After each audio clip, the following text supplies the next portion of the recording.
మిమ్మల్ని ఎవరైనా కావాలని అవమానించి ఏడిపిస్తుంటే ఏం చేస్తారు? అయ్యో, అవమానించడానికే ఉంది? నన్ను అనని మాటలు లేవు, అన్ని రకాలుగా అంటారు.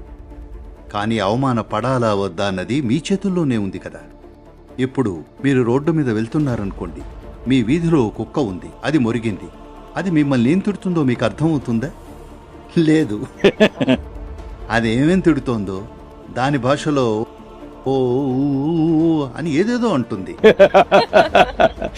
ఎన్ని బూతులు తిడుతుందో మీకు తెలియదు. మీ దారిని మీరు వెళ్తారు, కరవడానికి వచ్చినప్పుడు మాత్రమే స్పందిస్తారు.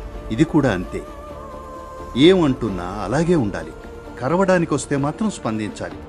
ఇంకో విషయం, ప్రపంచంలోని అందరి నోళ్లు మూయించటం అయ్యే పని కాదు. ఎంతెంతో పెద్ద నియంతలే వచ్చారు, అందరి నోళ్లు మూయించాలని చూశారు, వాళ్ల వల్లే కాలేదు. మీరు ప్రయత్నించకండి. Ignore పண்றதுதான் best. పట్టించుకోకపోవడం కాదు, గమనించాలి. ఎవరైనా